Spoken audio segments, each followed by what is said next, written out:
अस्सलाम वालेकुम।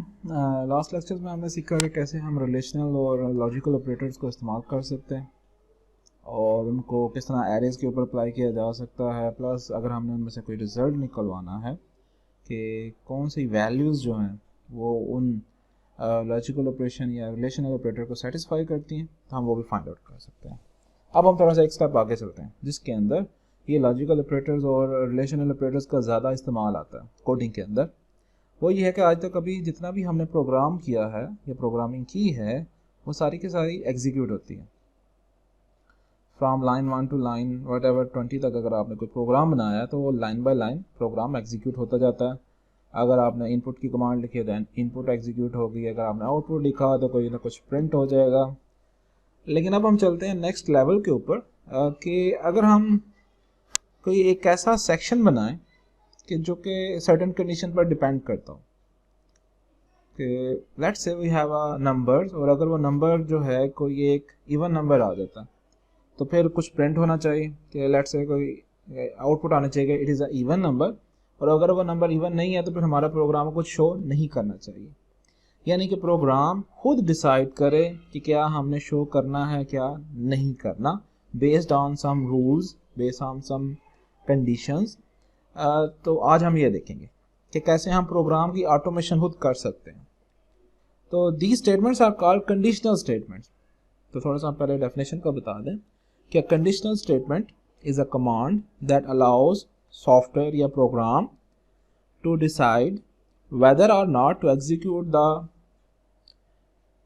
some line code that follows the statement। अब चीज़ें जो कि प्रैक्टिकल एग्जांपल से ज़्यादा अच्छी समझ आती हैं तो इसलिए मैंने आपके सामने मैटलैब का ये इंटरफेस ओपन किया हुआ है। और अब हम चलते हैं एडिटर विंडो की तरफ, क्योंकि ये सारी चीज़ें एक प्रोग्राम बनाकर फिर हमें शो करनी होगी, इसलिए कमांड विंडो पे ये डायरेक्ट काम नहीं हो सकता। फॉर एग्जांपल हम कोई एक प्रोग्राम बनाते हैं ऐसा मैटलैब का जो कि खुद डिसाइड करे कि इनपुट नंबर इवन है तो इवन को प्रिंट कर दे, नहीं तो वो आगे उसका कोई मल्टीप्लिकेशन करके हमें आंसर देगा। तो let's say we have input and x is equal to input, enter the number, fine, okay जी, we will print enter some number। और उसके बाद हम लगाते हैं कंडीशन, और कंडीशन स्टेटमेंट में सबसे पहली कंडीशन आती है इफ, सिंपल वन, कि अगर ये नंबर इवन है तो we will write if, और उसके बाद you can use brackets to write the condition. अब हमें पता है कि अगर कोई नंबर इवन हो तो उसकी कंडीशन क्या होती है कि दैट गिवन नंबर अगर 2 से डिवाइड हो जाए या उसका रिमाइंडर 2 से अगर हम रिमाइंडर फाइंड आउट करें तो वो 0 हो जाए तो दैट मीन वो एक इवन नंबर है। तो I will use the remainder function, remainder x,2 is equal to 0, जहाँ पर इक्वालिटी हमें पता है कि जब हमने इक्वालिटी यूज करनी है तो डबल इक्वल लगाना होता है। अगर ये कंडीशन ट्रू होगी तो मैंने फंक्शन लगाया है और उसको बताया कि अगर इसका आंसर जो है वो 0 के बराबर आ रहा है, अगर ये चीज़ ट्रू होती है तो फिर आपने अगले सेक्शन को एग्जीक्यूट करना। तो we will display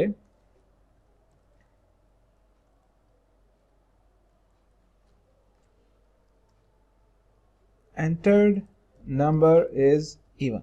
let's say कोई एक हम ये एग्जांपल लिख लेते हैं।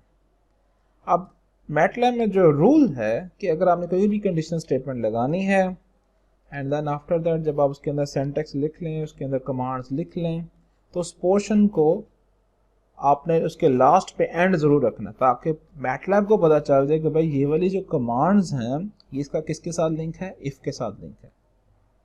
और प्रोग्रामिंग का स्टाइल आपको पता है कि जब भी आप कोई कंडीशनल स्टेटमेंट यूज़ करेंगे उसकी बॉडी जो है आपने एक टैब के फासले पर रखनी है। और देखें यहाँ पर थोड़ा सा स्पेलिंग के मिस्टेक हो गए हैं, चलें, this is dips not dips. After that हम कोई प्रोग्राम की मज़ीद कोई बॉडी लिख लेते हैं कि let's say y is equal to some 2 static x and let's say printf लिख लेते हैं 2 times of entered number is percentage, जो मर्जी लिख लें। आई थिंक इनपुट ज़्यादातर तो लोग इंटीजर्स में ही देंगे तो वी कैन यूज़ आई, और देन उसके बाद जस्ट डॉट आके जो है आप और साथ बैकस्लैश एन लगानी ज़रूरी है, और यहाँ पर हम वेरिएबल का नाम लें। आई थिंक ये एक प्रोग्राम हमारा कंप्लीट हो गया है। ओ वेरिएबल है वाई, इसको हम सेव करते हैं। सेव करने के लिए चूंकि ये रफ ड्राफ्ट है, एग्जाम्पल है, तो we can use the example 1। Okay जी, फाइन। अब आप इसको रन करते हैं। हमें पता है कि एग्जाम्पल 1 अगर हम लिखेंगे तो इस तरह भी रन हो सकता है। ओके जी, एंटर द नंबर। अब लेट्स से हम कोई पहले ऑड नंबर पुट करते हैं तो क्या होता है, तो जस्ट दे दिया कि 2 times of entered number is 14। क्योंकि 7 जो है वो इवन नंबर नहीं है, इसलिए ये जो कंडीशन है ये ट्रू नहीं हुई, और प्रोग्राम ने डिसाइड किया कि जब ये ट्रू नहीं है तो इसकी बॉडी को भी एग्जीक्यूट नहीं करना, और उसने जो है हमें बाकी जो प्रोग्राम था जो 7 और 8 लाइन है इसको एग्जीक्यूट किया, जो रिजल्ट आया उसने शो कर दिया। ओके जी, हम इसे दोबारा रन करते हैं। एग्जाम्पल 1, इस दफ़ा कोई हम इवन नंबर पुट कर देते हैं, let's say 10। Now entered number is even. Oops, यहाँ पर थोड़ी सी एक जो है डिस्प के अंदर मैंने बैकस्लैश लगा दी, इसलिए यहाँ पर आ गए। Okay fine, we can omit it. तो यहाँ पर मैंने F वाली कमांड जो है डिस्प में लगा दी। तो खैर ये थोड़ी बड़ी छोटी मोटी गलतियाँ हो जाती हैं, सिंटैक्स ये आउटपुट की हैं। मेन जो हमारा कंसेप्ट है वो है अभी जो कंडीशनल स्टेटमेंट। तो यहाँ से आप देख सकते हैं, चलें इसको दोबारा रन कर लेते हैं ताकि एक स्मूथ आपके सामने नज़र आ जाए। अगेन एग्जाम्पल 1, लेट्स से 12 हम पुट कर लेते हैं। तो उसने यहाँ पर क्या किया, आपको आंसर दे दिया कि एंटर्ड नंबर इज इवन, और फिर उसके बाद प्रोग्राम की बाकी बॉडी को एग्जीक्यूट कर दिया। तो this was the single example of conditional statement. अब फॉर एग्जांपल अगर हमें इसी प्रोग्राम के अंदर मजीद ये करना है कि अगर नंबर जो है वो ऑड भी हो तो फिर क्या शो करेंगे, तो we can add another command, another condition कि इफ ऑफ नंबर जो है अगर वो इवन नहीं है तो दैट मीन उसका जो रिमाइंडर है अगर हम 2 से करेंगे तो वो 0 के बराबर नहीं आएगा। तो you can write equal to 0 या नॉट इक्वल टू 0, ताकि अगर नंबर जो है 2 के बराबर ना आए रिमाइंडर, तो वी कैन राइट डिस्प, बल्कि ऊपर वाली कमांड को ही हम कॉपी पेस्ट करते हैं, दिस एंड दैट और एंड। देखिए जैसे ही मैं एंड लिखूंगा वो ऑटोमेटिकली जो ऊपर वाली इफ कंडीशन है उसके साथ अलाइन कर देगा। तो ये देखिए मैटलैब को थोड़ा सा आपको फ़ायदा है, इंटरफेस करके ऑटोमेटिकली वो चीज़ों को अलाइन करता रहता है, तो हमें ज़्यादा बॉदरिंग नहीं करनी पड़ती। यहाँ पर मैं जो कंडीशन की बात कर रहा था वो ये था कि देयर आर 2 कंडीशंस कि रिमाइंडर जो है 0 के इक्वल ना आए, या फिर हमें पता है कि अगर आउट को हम 2 से डिवाइड करें तो रिमाइंडर हमेशा 1 आता है। तो यहाँ पर हम इक्वल टू 1 भी यूज़ कर सकते हैं, both are the same, both का आंसर सेम आएगा। ओके जी, मैंने जस्ट इस तरह कर लिया और मैं अगेन जो है मैं रन करता हूँ। अब हम देखते हैं कि क्या फ़र्क आता है। Example 1 and I put 3, enter number is even and 2 times of the entered number is 6। अब ये क्या हो गया, 3 कैसे इवन हो गया,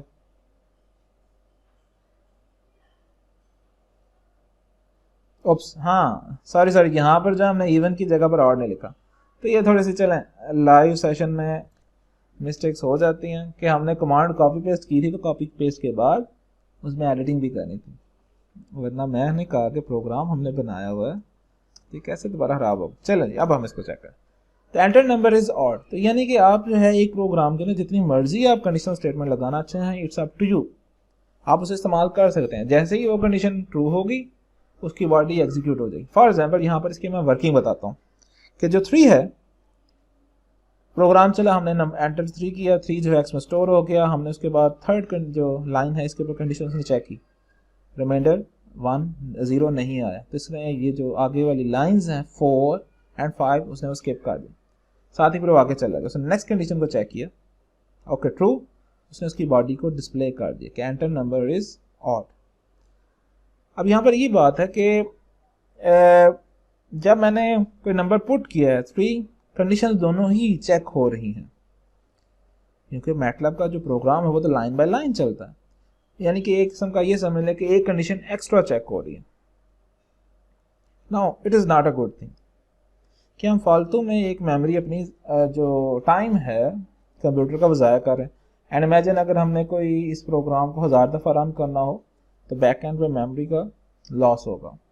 तो इससे बेहतर यह है कि अगर एक जगह पर कंडीशन चेक हो और दूसरी उसकी रिवर्स कंडीशन या इनवर्स कंडीशन हो तो हमें दूसरी चेक करने की ज़रूरत ही ना पड़े। जाहिर सी बात है, अगर एक बंदा एक जो नंबर है वो इवन नहीं होगा तो ऑटोमेटिकली वो ऑड होगा, इसमें कोई बड़ी बात तो है ही नहीं। तो कुछ ऐसा सीन भी होना चाहिए, यानी कि जो हम अपनी रियल लाइफ में करते हैं। हमसे अगर देखा जाए हमने 2 से डिवाइड करके चेक किया एंड द आंसर वाज 0 तो दैट मीन इवन है। और अगर आंसर 0 नहीं है तो फिर मुझे आगे जाके दोबारा से डिवाइड करके चेक नहीं करना चाहिए क्या आंसर जो है वो 1 भी है कि नहीं। तो इस वजह से मैटलैब में भी ये चीज़ें बिल्कुल मौजूद हैं कि अगर एक कंडीशन ऐसी है, हमें 2 कंडीशन ऐसी लगानी पड़ी जिसमें एक जो है वो दूसरी की इन्वर्स है, अपोजिट है, तो बजाय कि आप उस कंडीशन को चेक करें you can use the L's command. If the number is 0 even fine, अगर वो कंडीशन को ट्रू नहीं कर रहा तो ऑटोमेटिकली वो ऑड होगा, आपको कोई कंडीशन चेक करने की जरूरत नहीं, आप उसे जस्ट वैसे ही लिखते हैं। और you can use the L's कि अगर नंबर इवन नहीं है तो वो ऑड होगा। अब इसको हम दोबारा रन करते हैं, इसको हम सेव कर लेते हैं पहले and we again run and we can write 3, the answer is same, the number is odd। अब यहाँ पर सीन क्या हुआ है कि जो कंडीशन है, अब फ्रंट एंड पे चीज़ें तो वही रही हैं, हमें कोई इसमें बिहेवियर में डिफरेंस नज़र नहीं आए, लेकिन बैक एंड में चीज़ें ऑप्टिमाइजेशन के अंदर, एग्जीक्यूशन के अंदर चीज़ों में बहुत ज़्यादा फ़र्क आ गया। फॉर एग्जांपल उसने पहले नंबर पे कंडीशन चेक की, okay if number remainder is 0 no, तो उसने पहली बॉडी को एग्जीक्यूट करने की बजाय डायरेक्टली 6 बॉडी को एग्जीक्यूट कर दिया। अब हमें सेकंड टाइम पे दोबारा रिमाइंडर फंक्शन को अप्लाई करने की ज़रूरत नहीं रही और उसके अंदर जो मेमोरी जो टाइम आया हुआ वो सारा हमने बचा लिया। और इस तरह जब ये 0.01 सेकेंड 1000 से मल्टीप्लाई होगा तो हमारे 10 सेकेंड बच जाएंगे। और इमेजिन अगर हम इसको मिलियन टाइम्स या बिलियन टाइम्स करना हो तो कितना टाइम बचेगा। या फिर ये वाली जो कोडिंग है इसके अंदर 10 या 400 दफ़ा जो है ये वाली ब्लॉकिंग यूज़ हुई है तो इसमें टाइम बच रहा है। तो ये फ़ायदा है कि अगर, लेकिन ये कब अप्लाई होगा, जब आप एक ही कंडीशन के ऊपर डिपेंड करें, उसके येस या नो के ऊपर डिपेंड करें। अगर आपको 2 डिफरेंट कंडीशन यूज़ कर रही हैं जो कि एक दूसरे के येस और नो पर डिपेंड नहीं कर रही तो फिर हमें दोनों ही इफ़ कंडीशन लगानी पड़ेगी। ठीक है, फॉर एग्जाम्पल यहाँ पर था कि इफ़ नंबर इज़ रिमाइंडर, और यहाँ पर हम एक और चीज़ चेक करना चाहते हैं कि if the number is greater than 10 or not, तो we can write x is greater than 10 और नीचे हम लिख लेते हैं disp command number is greater than 10 और उसके बाद end। अब रिमाइंडर का जो इवन नंबर है उसकी condition is another thing, number greater than 10 है या नहीं इट्स अनदर थिंग। तो इसलिए अब इन दोनों को हम इस जो ये लाइन लिखी है नंबर इज़ ग्रेटर दैन 10, इसको हम ऊपर कहीं पर एडजस्ट नहीं कर पाते। तो यहाँ पर हमारी मजबूरी है तो हमें फिर सिंपल इफ़ कमांड लगानी ही पड़ेगी। हाँ, अगर यहाँ पर हम इसको मज़ीद ये वाला स्ट्रक्चर चाहते हैं तो इसमें जो अपोजिट हो सकता है कि नंबर स्मॉलर दैन 10 होगा, तो you can use the command else और नीचे आ जाएगा, चलो मैं यहाँ से कॉपी पेस्ट करता हूँ, disp and number is less than, बल्कि इक्वल टू 10 होगा, क्योंकि जब हम इसका ऑपोजिट कर रहे हैं ग्रेटर दैन 10, 10 से बड़ा नहीं है तो या तो 10 होगा या फिर उससे स्मॉलर होगा। अब हम इसको रन कर लेते हैं दोबारा and let's say we put 9, तो देखें enter number is odd, fine, number is less than equal to 10, क्योंकि 9 जो है वो लेस देन इक्वल टू 10 ही। अब मजीद ये है कि क्या सिर्फ हम एक ही एल्स यूज़ कर सकते हैं? मैं ये बात कर रहा था कि एल्स जो कमांड है ज़रूरी नहीं कि सिर्फ एक ही दफ़ा यूज़ कर सकते हैं, बाज़ का 3 सिचुएशंस भी हो सकती हैं कि x जो है ग्रेटर दैन 10 है, इसका वाइस वर्सा क्या है, लेस देन और इक्वल टू 10। अगर हम इसको मजीद करना चाहते हैं कि नहीं लेस देन को आप अलहदा कंडीशन बनाएं और 10 को अलहदा बनाएं, तो we can use the else if command, और इसके साथ हम कंडीशन भी लिख सकते हैं कि x is less than 10, तो we can write number is less than 10. अब जो थर्ड कंडीशन है कि क्या नंबर इक्वल होगा 10 के, अब जाहिर सी बात है एक नंबर अगर 10 से बड़ा भी नहीं है स्मॉलर भी नहीं है तो ऑटोमेटिकली वो 10 के इक्वल होगा, तो हम यहाँ पर सिंपल बगैर कंडीशन के एल्स को यूज कर सकते हैं, and we can write disp number is equal to 10. तो यहाँ से हमने क्या सीखा कि अगर सबसे पहले के दो कंडीशंस, अगर वो एक कंडीशन के ऊपर वाइस वर्सा बन रहे हो तो वी कैन यूज एल्स, और अगर उसके ऊपर उस एक ही कंडीशन के ऊपर मल्टीपल ऑप्शंस बन सकते हैं तो हम उसको भी यूज कर सकते हैं by using else if command. और अगर आपने एक से ज़्यादा भी एल्स इफ कमांड लगानी है वो भी आप यूज़ कर सकते हैं, लेकिन सबसे लास्ट में आपने एल्स नहीं लगाना, कंडीशन नहीं लगानी. और ये जो एल्स है ये ऑप्शनल है, इट्स अप टू यू. अगर आप नहीं चाहते कि इधर लगाएं तो आप इसको ओमिट भी कर सकते हैं, कुछ सिचुएशन में ऐसा भी होता है. तो ये कंपल्सरी नहीं है, लेकिन फॉर्मेट के अंदर ये ज़्यादातर यूज़ हो जाता है, क्योंकि जाहिर सी बात है हमने एक कंडीशन को ख़त्म करने के लिए ये एल्स स्ट्रक्चर को यूज़ करते हैं. ओके जी, तो ये था हमारा इफ़ और एल्स इफ का स्ट्रक्चर. एल्स इफ के स्ट्रक्चर को हम बढ़ा भी सकते हैं. लेट्स से एक एग्जांपल ले लेते हैं जो कि जिससे आप फेमिलियर हो. से आपकी ग्रेडिंग के मार्क वो ले लेते हैं एग्जांपल जो कि मल्टीपल कंडीशंस आ जाती हैं. तो यहाँ पर अब हम एक एग्जांपल करने लगे जिसके अंदर हम इफ एल्स स्ट्रक्चर को बेहतर इस्तेमाल कर रहे हैं या ज़्यादा दफ़ा मल्टीपल टाइम यूज़ करेंगे. तो अगेन हम एक इनपुट ले लेते हैं, इनपुट एंटर योर मार्क्स, क्योंकि ज़्यादातर मार्क्स ही को हम चेक करते रहते हैं. तो enter the marks of the MATLAB subject. चलो equal to and fine, and उसके बाद जो है हमने ये चेक करना है कि इसके ऊपर हमारा ग्रेड क्या बनता है. ठीक है, नंबर्स हमने इनपुट कर लिए और हम चेक करना चाह रहे हैं कि इसके अंदर हमारे ग्रेड्स क्या बन रहे हैं. तो वी हैव ग्रेड्स, तो उसकी हम कंडीशन लगाएंगे if x is greater than 84.5, तो हमारे पास क्या आता है जी, हमारा ग्रेड वो तो जी A प्लस है. यहाँ पर जस्ट हम A प्लस लिख लेते हैं, ये लिखने की बजाय कि G your grade is A plus. Okay, next उसके बाद अगर ग्रेटर देन 84.5 नहीं है तो क्या करेंगे, तो else if x is greater than 79.5, ये बनता है. अच्छा, अगर 84.5 से ग्रेटर नहीं है तो फिर उसके बाद अगर 79.5 से ग्रेटर है तो you can use the command disp, और उस पर हमारा ग्रेड बनता है A. अब चूंकि यहाँ पर मल्टीपल एल्स इफ कंडीशन है तो हम उसको यूज कर रहे हैं. अगेन हम लिखते हैं अगर भाई A भी नहीं आ रहा तो फिर क्या होगा, तो x is greater than 74.5 and this will be, उसके बाद आता है हमारे पास B प्लस. अगेन अगर वो भी नहीं है तो हमें पता है कि हमारे पास मल्टीपल ग्रेड्स हैं, तो मैं सबकी कंडीशन लिख देता हूँ. x इज ग्रेटर देन 69.5, तो हमारे पास ग्रेड बन जाएगा B नेगेटिव. ओप्स, यहाँ पर मैंने इन्वर्टेड कॉमास ही लगाए. Again, else if x is greater than 64.5, तो हमारे पास बन जाएगा,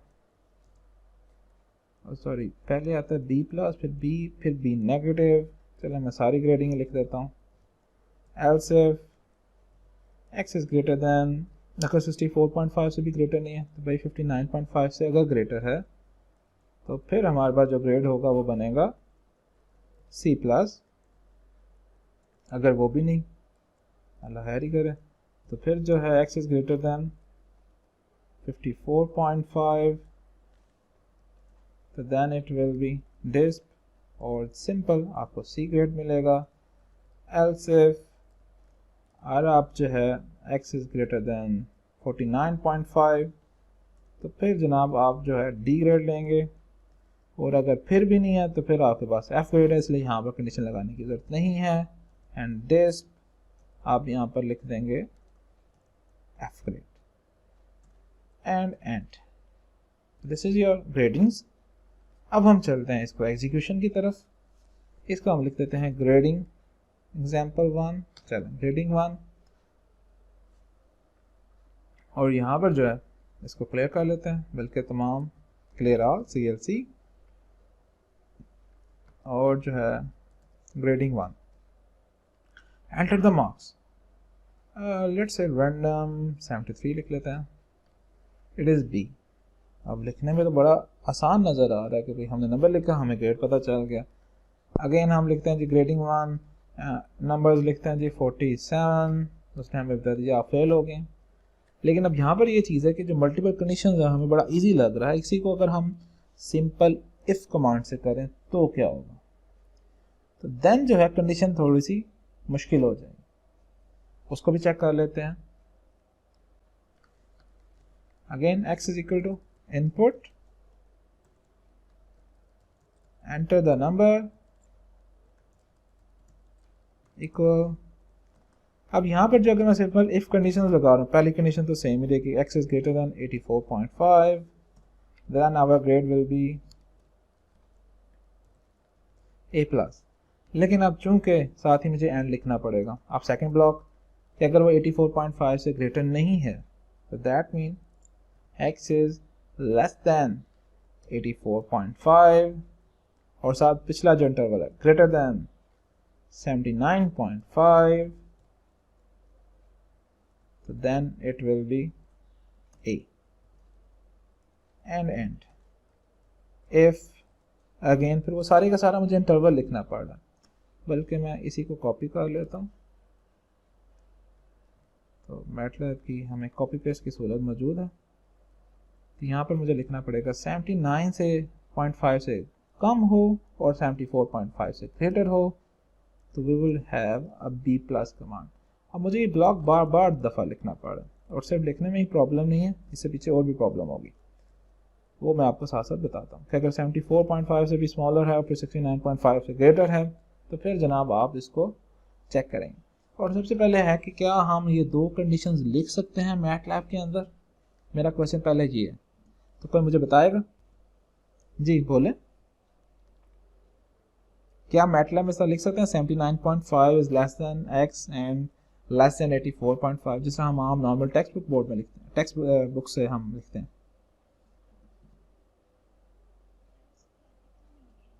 जी इसको हम लॉजिकल में लिखेंगे कि x is 79.5 is less then x, it's fine. और साथ और हम यूज करेंगे या वो जो है या नहीं बल्कि एंड यूज होगा, क्योंकि हमारे पास रिस्ट्रिक्शन है x इज लेस देन 84.5. अगर वो दोनों कंडीशंस को मीट कर रहा है तो फिर हम डिस्क पर यूज करेंगे.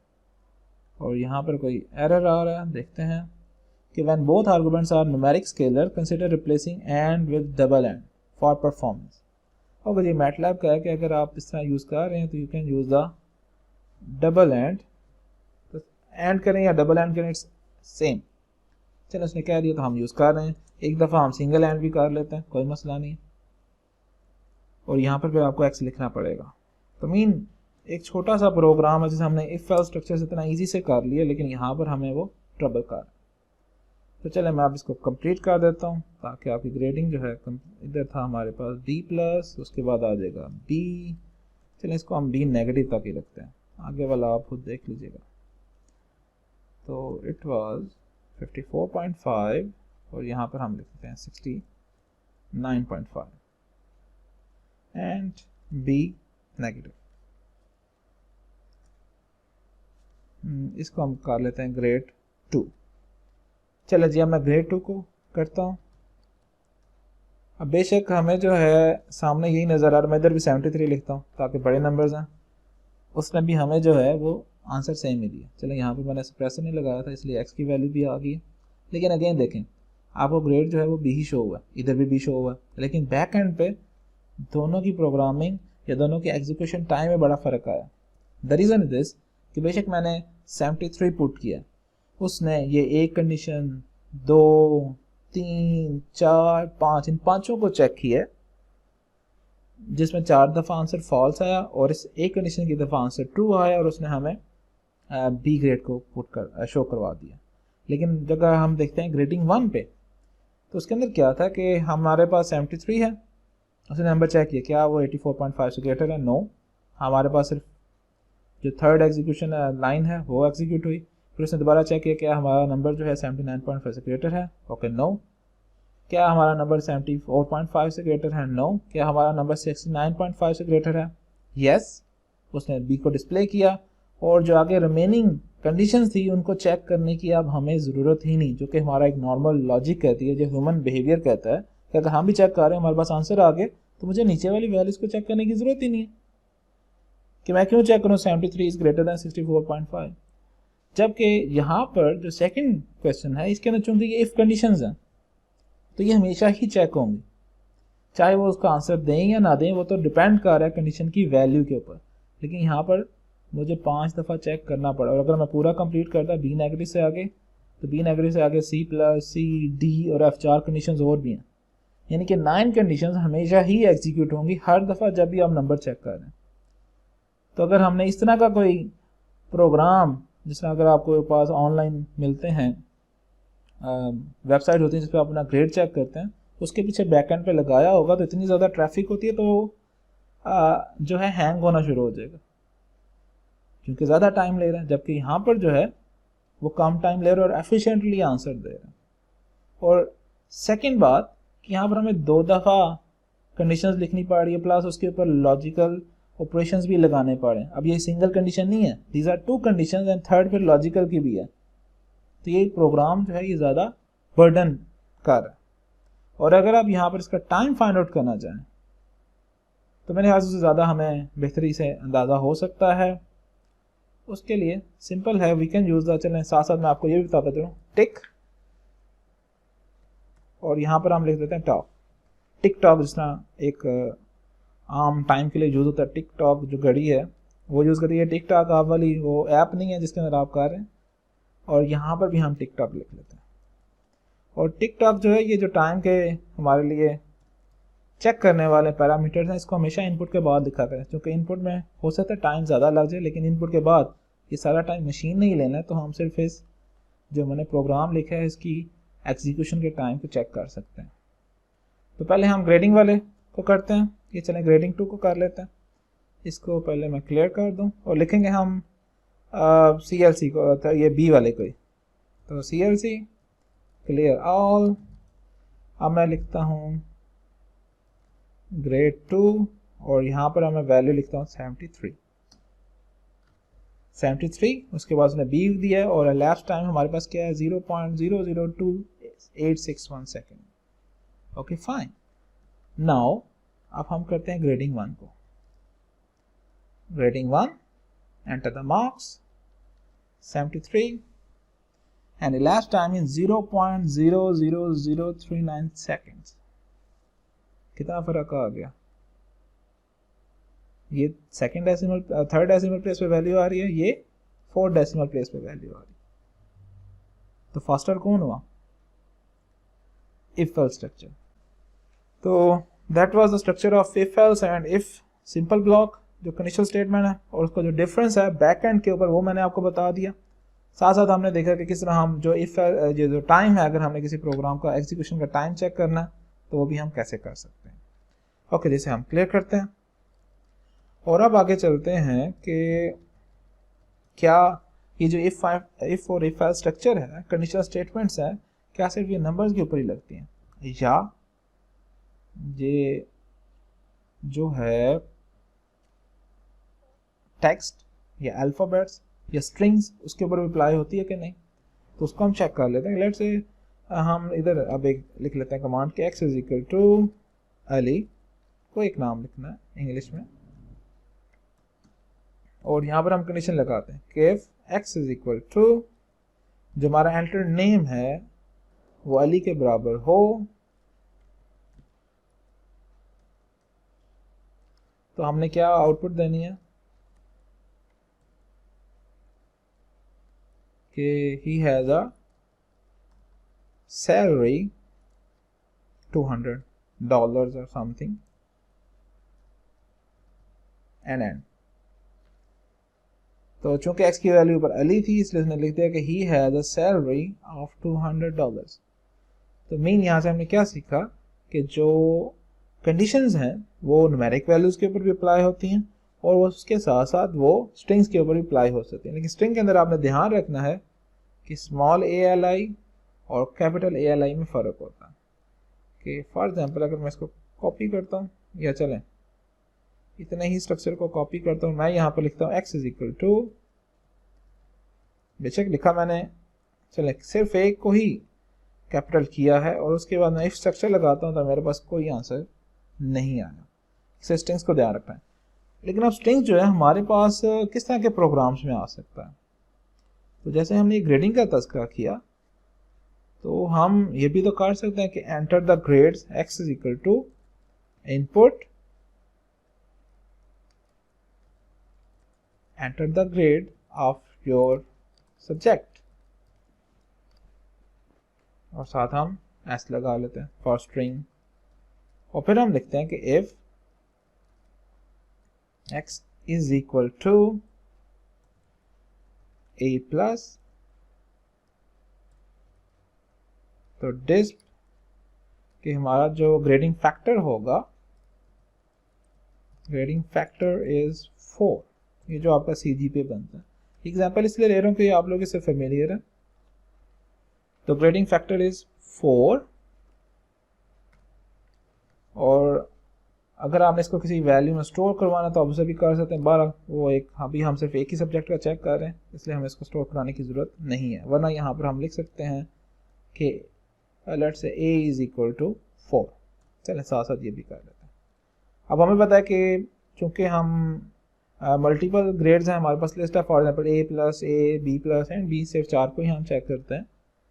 तो इंस्टेड कि हम मल्टीपल टाइम्स इफ़ को यूज़ करें we can use else if स्ट्रक्चर, क्योंकि ये ज़्यादा अच्छा है। तो else if x is equal to a simple a positive and a, तो यहाँ पर हमारे पास होता है उसका ग्रेडिंग फैक्टर 3.7 और इसको ही हम नीचे पे लिख सकते हैं। चलिए मैं इसको कॉपी कर लेता हूँ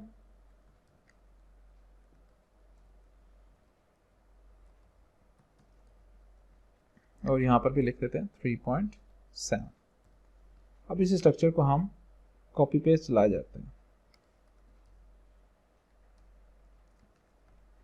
उप्स, ये थोड़ा सा आगे चला गया। else if x is equal to b plus, तो हो जाएगा 3.5 और जो ग्रेडिंग फैक्टर है इट इज 3.5। उसके बाद else if अगर वो हमारे पास सिंपल b है, ओके ये पता नहीं क्यों आगे जा रहा बार बार, तो ग्रेडिंग फैक्टर विल बी 3.3 और यहाँ पर भी हम 3.3 रख देते हैं। इसको एक दफ़ा मैं दोबारा कॉपी करता हूँ ताकि सही तरह आंसर आए। दिस वन यहाँ पर रह गया, हमारे पास b पॉजिटिव है तो b नेगेटिव कर लेते हैं। आई थिंक ग्रेडिंग में हमारा शायद फैक्टर में प्रॉब्लम आ रही है। ओके जी, 4 3.7 3.7 के बाद आता है 3.4। हाँ देखा, ये गलती थोड़ी सी लग रही थी। And 3 and after that it is 2.5। ये चेक, अब ये ठीक हो गया। ये चलें आगे भी कंप्लीट कर देते हैं। else if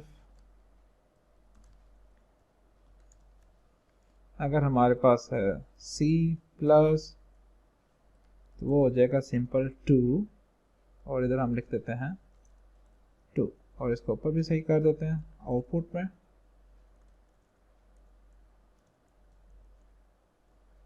चलिए 3.7 3.4 3 2.5 एंड 2 c, उसके बाद है जी d फैक्टर रह जाता है, उसके ऊपर आपको मिलती है वैल्यू 1.5 और सॉरी सिंपल c के ऊपर, और जो बेचारा d है उसके ऊपर आपको मिलता है ग्रेड ओनली 1 फैक्टर जो कि सबसे लोएस्ट है। अब एंड पे क्या रह जाता है, अगर कुछ भी नहीं है तो इसका मतलब है कि ऑटोमेटिकली हमारा डी ही आया होगा, इसलिए हम इसको लिखने की ज़रूरत नहीं है। और इसका जो ग्रेडिंग फैक्टर होता है वो होता है 0 एंड ग्रेड इनपुट। चलें जी, अब ये सारा स्ट्रक्चर मैंने लिख दिया। देखते हैं क्या जो कंडीशनल स्टेटमेंट्स हैं वो स्ट्रिंग की इनपुट को एक्सेप्ट करती हैं और क्या उसके रिलेटेड आगे फिर आंसर भी लिखती हैं या नहीं। और यहाँ पर कुछ रेड आ रहा है, let me check. Unexpected use of B plus in scalar context. Scalar तो कॉन्टेक्ट नहीं है हमारा। चल let's try out grade input undefined function or variable s।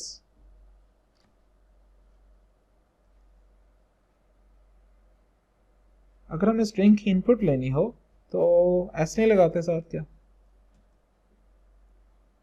Oops, यहाँ पर आई थिंक इसको इस तरह यूज करना था इन्वर्टेड कॉमास के साथ। ये थोड़ा सा, हाँ अब ठीक हो गया। तो ये देख लें यहाँ पर जो आपने आगे उसका कंडीशन लगानी थी एस की कि हमने स्ट्रिंग में इनपुट देनी है तो आपको इन्वर्टेड कॉमास यूज करने पड़ेंगे। ओके जी, हम ग्रेड लिखते हैं जी, हमारा तो आया डी। तो उसमें देखें ग्रेडिंग फैक्टर इज डी। दोबारा कर रहे हैं हम, लेट्स से हमारा आया है G C plus. Okay fine, let's say G हमारा दोबारा पुट करते हैं, हमारा ग्रेड आया है जी सी नेगेटिव।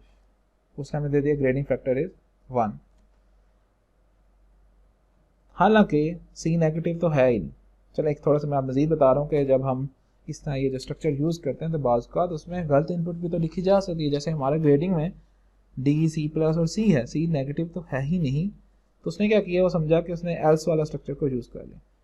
तो अगर इस तरह हो तो आप इसको थोड़ा सा प्रोग्राम के अंदर अमेंडमेंट भी कर सकते हैं कि यहाँ पर लिख दें else if X is equal to percentage inverted comma F, और इधर साथ जो है जो लास्ट वन है एल स्ट्रक्चर को आप यूज़ कर लें कि अगर कोई गलत इनपुट भी दे देता है, अगर सारे नहीं है तो जाहिर सी बात है कोई ना कोई गलत इनपुट ही होगी। जैसे सी नेगेटिव है तो यू कैन यूज़ कि एंटर द, या हम लिख सकते हैं कि इनकरेक्ट ग्रेड, इनकरेक्ट ग्रेड, और साथ ही क्लोज हो जाए। आप इसको चेक करते हैं, दोबारा रन करते हैं। अब मैं यहाँ पर जब सी नेगेटिव लिखूंगा तो आ जाएगा इनपुट इनकरेक्ट ग्रेड आ जाएगा। ओके, तो दिस वाज इट। बट यहाँ पर एक चीज़ यहाँ पर होता है कि हमने जो इनपुट्स लिए हैं ए प्लस ए बी प्लस, ये सारे फिक्स हैं, इसके ऊपर कोई कंडीशन यूज़ नहीं हो रही ग्रेटर दैन स्मॉलर दैन। यहाँ पर जस्ट हम ये मैचिंग कर रहे हैं कि जो इनपुट आई है और उसको अगर हमने वो हमारे जो नंबर ऑफ लिस्ट जो भी लिस्ट है उसमें से किसी के साथ मैच कर रही है तो कुछ ना कुछ आंसर दे दे, या कुछ ऑपरेशन है या कुछ सेव वगैरह करना है तो वो कर दे। तो अब मैटलैब में जो मैचिंग वाला काम है इसके लिए इफ एल्स स्ट्रक्चर से बेहतर एक स्ट्रक्चर भी है which is a switch statement, और उसका जो एग्जीक्यूशन टाइम है वो इफ एल्स स्ट्रक्चर की निस्बत ईजी है। लेकिन स्विच स्टेटमेंट सिर्फ हम तभी यूज़ कर सकते हैं जब हमने ये मैच मेकिंग करनी है, जिसके अंदर हमें पता हो कि what are the possible outputs. उसके अंदर कोई greater than smaller than reminder वगैरह इस तरह की कोई चीज़ें लगा के खुद से चेक करनी ना। तो आप सादा लफ्ज़ों में ये समझ लें कि अगर हमने मैच मेकिंग करनी है कि नंबर को इनपुट किया गया, आइदर वो स्ट्रिंग है आइदर वो कोई एक नंबर है, तो आप बजाय ये इफ़ स्ट्रक्चर यूज़ करने के आप स्विच स्टेटमेंट को भी यूज़ कर सकते हैं, जो कि हमारा थर्ड केस है। चलिए जी, अब हम जो काम करने लगे थे कि हमने देखा कि अगर हमने सिर्फ नंबर्स अगर कोई इनपुट आ रही है और उसको जस्ट मैच करना है अपनी गिवन लिस्ट से, और कोई ट्रू फॉल्स की हमें चेकिंग नहीं करनी, कोई लॉजिकल ऑपरेटर्स को नहीं अप्लाई करना, कोई ग्रेटर दैन स्मॉलर दैन को नहीं अप्लाई करना, कोई फंक्शंस को नहीं अप्लाई करना, तो ऐसी सूरत हाल के अंदर हमारे पास मैटलैब के अंदर एक जो है स्विच स्टेटमेंट मौजूद है, उसका इस्तेमाल हम देखते हैं। तो मैं प्रीवियस जो ग्रेडिंग वाला क्वेश्चन था उसी को अब स्विच के साथ करने लगा। तो जैसे यहाँ पर उसका जो स्ट्रक्चर है वो क्या होगा, दैट विल बी SWITCH। आप स्विच लिखें और स्विच को जिसके ऊपर अप्लाई करना है, जिस वेरिएबल के ऊपर अप्लाई करना है उसको आगे लिखते हैं। जैसे हमने एक्स के ऊपर अप्लाई करना।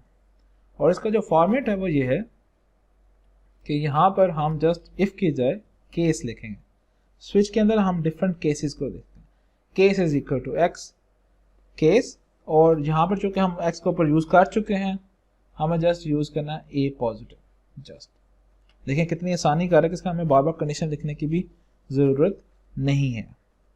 इसी तरह एक और बात बता दूं कि जो इफ़ कंडीशन या एल्स इफ़ कंडीशन है, इसके अंदर भी ब्रैकेट्स जो हैं ये ऑप्शनल हैं, आप यूज़ करें ना करें सेम बात रहती है, लेकिन चूँकि हम फर्स्ट दफ़ा प्रोग्रामिंग कर रहे हैं तो इट इज़ बेस्ट कि आप इसका इस्तेमाल जारी रखें।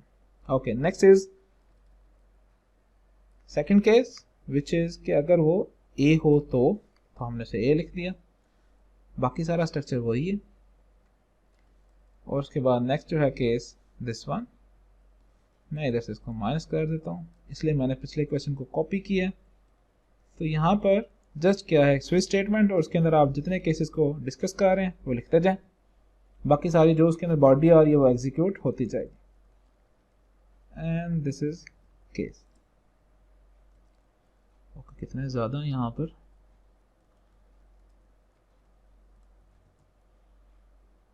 और जहाँ तक मुझे याद पड़ रहा है कि जब भी आपने कभी बॉडी लिखनी हो तो उसके लिए हमें ब्रैकेट्स का इस्तेमाल करना पड़ता है। लेट्स सी इसके लिए हमें लिखना पड़ता है या नहीं, अभी हमें पता चल जाएगा।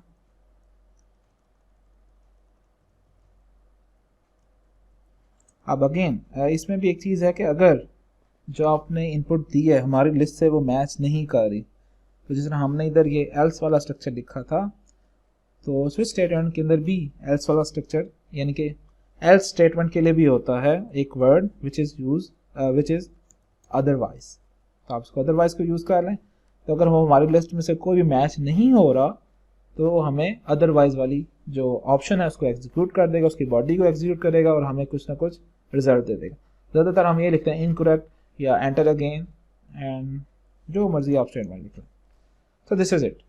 और लास्ट में जो है आपने एंड लगाना नहीं भूलना। और देखें यहाँ पर जो स्विच स्टेटमेंट है उसके साथ ये लास्ट वाला एंड मैच कर, बाकी सारी जो उसकी बॉडी है, उप्स ये क्या हो रहा है, बॉडी जो है वो सारी की सारी एक टैब के फासले पर है। और अगर आप मज़ीद करना चाहते हैं तो जो अंदर हर केस की बॉडी है उसको भी आप टैब के ज़रिए आगे कर दें, तो ये आपके एक प्रोग्रामिंग का अच्छा फॉर्मेटिंग हो जाएगी।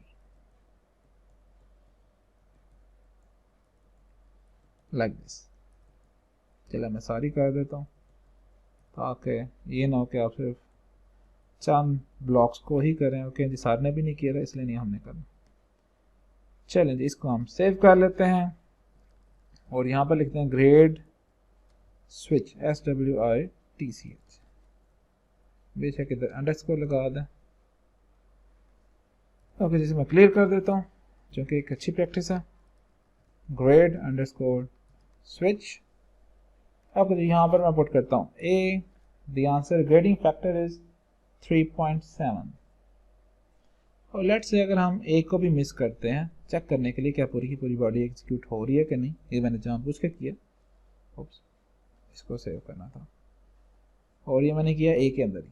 तो अगेन मैं लिखता हूँ ए, तो देखें हमारे पास आंसर है A is equal to 3.7, grading factor is 3.7। तो जो मेरा एक शुबा था, शक था कि नहीं केस के अंदर भी हमें ब्रैकेट्स लगानी पड़ते हैं, तो वो कितनी नेसेसरी नहीं है, उसके बगैर भी अंदाज़ा हो जाता है। नेक्स्ट केस ऊपर ऊपर जो भी लिखेंगे वो फर्स्ट केस वाला ही बॉडी को कंसिडर करेगा। लेकिन अगेन मैं बता रहा हूँ कि इस केस की जो लिमिटेशंस हैं वो क्या है कि आप इसे सिर्फ मैच मेकिंग में यूज़ कर सकते हैं, चाहे वो स्ट्रिंग की बात हो चाहे वो किसी नंबर्स की बात हो। जैसे एंटर द ग्रेड 84, तो आप लिखेंगे 84 है, 83 है, 81 है, तो आप उसके बारे में लिख सकते हैं, लेकिन यहाँ पर आप कोई कंडीशंस नहीं लिख सकते। You can right just values, that's it. अब हम कंपैरिजन करते हैं भाई मैटलैब का जो स्विच स्टेटमेंट है इसको हमने क्यों बनाया। तो लेट्स ट्राई आउट, किसके ऊपर भी टिक टॉक लगाते हैं, टिक एंड टॉक। ये बड़ा एक मज़े की कमांड है और थोड़ा सा मैटलैब मेरा हैंग हो रहा है, अल्लाह हैरी करे। चलें जी, इसको हम एग्जीक्यूट करते हैं अगेन ग्रेड स्विच, और हम लगाते हैं भाई सबसे एंड वाला एफ ग्रेड। लैप्स टाइम 0.0053, अब जो हमने इफ एल्स स्ट्रक्चर है इसको चेक करते हैं। आई थिंक वो कह रहा है कि भाई बस कर दो, मेरे पर इतना जुल्म ना करो। चलिए अगेन टिकटॉक, और इसको भी हम रन करते हैं और अगेन एफ ही पुट करते हैं and the time is 0.001583 seconds. तो यहाँ से आपको फ़र्क पता चल गया कि जो मैच मेकिंग वाला काम है जिसके अंदर आपने जस्ट नंबर्स को चेक करना है कि इसके साथ मैच कर रहा है कि नहीं, उसके अंदर स्विच स्टेटमेंट जो है वो हमें ज़्यादा एफिशिएंट है टाइम के लिहाज से, जबकि इसके अंदर जो है बेशक if structure simple if structure से बहुत अच्छा है, लेकिन स्टिल इन चीज़ों के अंदर ये लैक करता है, इसका टाइम थोड़ा सा ज़्यादा आ रहा है। लेकिन स्विच स्टेटमेंट की जो लिमिटेशन है वो ये है कि वो सिर्फ मैच मेकिंग की हद तक है। अगर उसके अंदर आपने कोई इवन नंबर वगैरह या greater than smaller than check करना है तो फिर वो थोड़ा सा ट्रबल करेगा, वो आप उसके अंदर ये वाला काम नहीं कर सकते दिस वन। तो बाकी आप देख सकते हैं कि क्या स्विच के अंदर भी हम, ये तो मैंने एक हाइपोथेसिस दिया है, तो क्या स्विच के अंदर भी हम ये वाली कंडीशन लगा सकते हैं, ये आपका काम है, चेक करें, अगर कर सकते हैं तो फिर तो ये बड़ा अच्छा काम होगा, और हम फिर जो है हम इफ स्ट्रक्चर की बजाय सिर्फ स्विच को ही यूज़ करें। Now the next question is कि ये तो सिर्फ हमने एक ग्रेड को चेक करने के लिए किया, चाहे अगर हम मार्क्स पुट कर रहे हैं तो ग्रेड आ रहा है, या फिर हम ग्रेड पुट कर रहे हैं तो हमारे पास मार्क्स का वो ग्रेडिंग फैक्टर आ रहा है। लेकिन हम तो भाई 6 सब्जेक्ट पढ़ते हैं हर सेमेस्टर में, तो व्हाट इफ कि अगर मैंने 6 सब्जेक्ट को चेक करना, तो ये तो नहीं होगा कि हम सारे स्ट्रक्चर को कॉपी पेस्ट करते जाएं 6 दफ़ा, तो प्रोग्राम हमसे 6 दफ़ा पूछ लेगा। बताने का मकसद ये एक जस्ट एग्जांपल दे रहा हूँ, ये एक अच्छी प्रैक्टिस नहीं है। चलें टिकटॉक को हम ख़त्म कर लेते हैं कि लेट्स से मैंने 6 सब्जेक्ट को चेक करना, तो मैं इसको कॉपी करता हूँ, ये एक सब्जेक्ट के लिए होगा, फिर दूसरे सब्जेक्ट के लिए, फिर तीसरे सब्जेक्ट के लिए, फिर चौथे के लिए, पांचवे के लिए, छठे के लिए, और इसे मैं सेव करता हूँ, इसे क्लियर ऑल, काम तो चल जाएगा। इसे मैं रन करता हूँ। ओके जी, enter your subject grade, that is A+। Okay, again पूछ enter your subject grade, that is B। Okay, the next is C, एक में F आ गया, हो एक में D आ गया, एंड एक में मेरे पास अगेन A आ गया। लेकिन ये कोई तरीकाकार अच्छा नहीं कि आप एक ही चीज़ को बार बार कॉपी कर रहे हैं, 197 की कमांड बना दी, तो इसमें तो बहुत ज़्यादा टाइम लगेगा, और एक ही स्ट्रक्चर को आप बार बार लिख रहे हैं। एंड इमेजिन कि मुझे 100 दफ़ा चेकिंग करनी है, से मेरे पास मल्टीपल स्टूडेंट्स के ग्रेड्स आ गए और मैंने उसको चेक करना है, तो फिर हम 100 दफ़ा तो नहीं सिर्फ कॉपी पेस्ट करेंगे। तो दैट मीन हमें अगर एक ही कोड को हमने रिपीट करना है तो हमारे पास कुछ रिपीटिंग कमांड्स भी होनी चाहिए, जो कि मैटलैब और हर प्रोग्रामिंग लैंग्वेज के अंदर होती है, जो कि आपने C++ में भी पढ़ी हुई है। तो ये कंडीशनल जो स्टेटमेंट्स है ये हमने देख ली, if else structure, switch statement. अब नेक्स्ट हम चलने लगे हैं कि अगर हमने इन प्रोग्राम्स को बार बार रिपीट करना हो तो फिर हम क्या कर सकते हैं। उसके लिए है हमारे पास दो तरह के जो है स्टाइल्स हैं, स्ट्रक्चर्स हैं। The one is for loop and the other is while loop. एक जो स्ट्रक्चर है उसके अंदर हमें पता होता है कि हमने कितनी दफ़ा रिपीट करना है, जैसे हमारी जो प्रेजेंट केस है कि हमने 6 सब्जेक्ट्स को ग्रेडिंग को चेक करना है, तो दैट मीन हमें 6 दफ़ा प्रोग्राम को रिपीट करना है। लेकिन बाज़ का सिचुएशन ऐसी भी होती है कि हमें नहीं पता होता और हम किसी सर्टेन कंडीशन के ऊपर डिपेंड कर रहे होते हैं कि अगर ये कंडीशन मीट करेगी तो भाई आप रुक जाएं, अगर ये कंडीशन मीट नहीं करेगी तो फिर आप चलते हैं। फॉर एग्जांपल मैं चाहता हूँ कि कोई प्रोग्राम ऐसा बनाए जो मुझे पहले 100 प्राइम नंबर्स दे। अब मुझे तो नहीं पता कि प्राइम नंबर्स कौन से हैं, लेकिन जो एक स्ट्रक्चर है प्राइम नंबर को फाइंड आउट करने का, मैं इसको रिपीट करता जाऊँगा और जो वैल्यूज़ आ रही हैं उसको स्टोर करता जाऊँगा, और जैसे ही मेरी वैल्यूज़ 100 को टच करेंगी मैं इसे ब्रेक कर दूँगा।